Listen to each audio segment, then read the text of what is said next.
केजरीवाल से क्यों रूठा वोटर, इसका विश्लेषण हम करेंगे। लेकिन पहले बड़ी खबर जिससे गदगद है वोटर, उन दिल्ली बीजेपी अध्यक्ष मनोज तिवारी ने इंडिया 24/7 पर केजरीवाल के इस्तीफे की मांग की है। मनोज तिवारी ने कहा कि Arvind Kejriwal right to recall की बात करते हैं, ऐसे में उन्हें इस पर अमल करते हुए इस्तीफा दे देना चाहिए।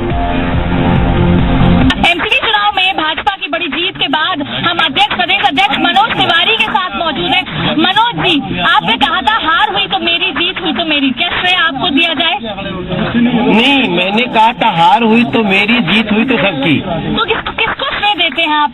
क्योंकि ये चुनाव एमसीपी का नारे के देश का चुनाव लग रहा था। नहीं, ये सारा श्रेय जाता है नरेंद्र मोदी जी की नीतियों को। चेहरा हम लोग जरूर थे, लेकिन नीतियां नरेंद्र मोदी जी की थी।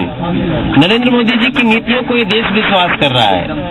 अगर राष्ट्रीय अध्यक्ष जी अपनी योजना बना करके हम लोगों को काम करने को नहीं लगाते तो ये सब कुछ नहीं हो पाता। भारी बहुमत के साथ आप जीते, लेकिन एक पोस्टर लगाया गया है बीजेपी ऑफिस में कि जश्न नहीं मनाया जाएगा और इस जीत का श्रेय सुकमा के जो भी शहीद हैं उनके लिए है। इसलिए तो, वरना हम तो सड़कों पे अभी तक गाजेबाजी के साथ और फूलों की वर्षा में रहते, लेकिन हमने वो सब मना किया है।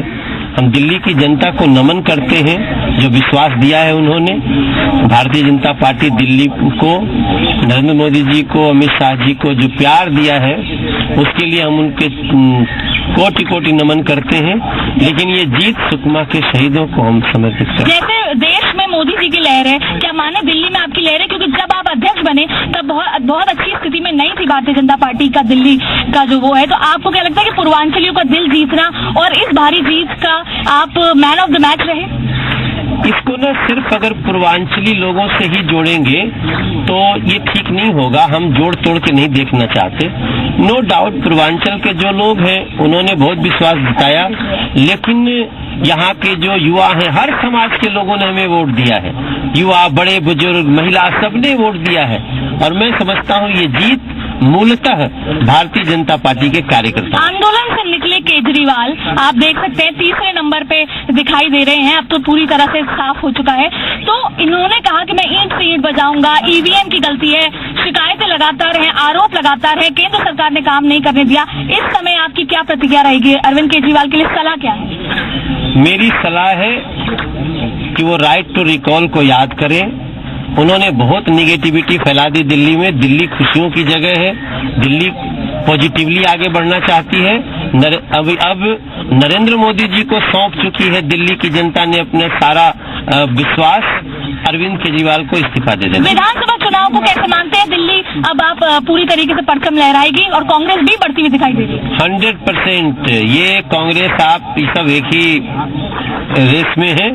भारतीय जनता पार्टी जो विश्वास ग्रहण कर रही है जनता का, उस पर आगे बढ़ रही है। तो ये थे मनोज तिवारी जो मान चुके हैं कि अब जो आगामी विधानसभा चुनाव है उसमें खुद के नेतृत्व में, मनोज तिवारी के नेतृत्व में अब भारतीय जनता पार्टी विधानसभा चुनाव में अपना परचम लहराएगी और पूरा क्रेडिट नरेंद्र मोदी उनकी नीतियों को दिया है।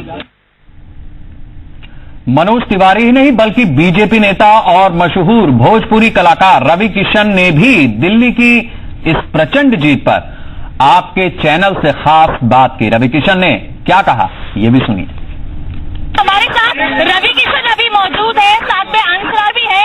जो संगीतमय माहौल यहाँ पर है, हम मनोज तिवारी जी के घर पर है। रवि किशन जी, जिस तरीके से ये जो रुझान आ चुके हैं, लगभग जीत पूरी भारतीय जनता पार्टी की झोली में आ चुकी है, कैसे देखते हैं आप इसे? इसको अद्भुत देखता हूँ, अद्भुतम देखता हूँ, अद्भुतास देखता हूँ। मोदी जी की पॉलिसी की जीत है।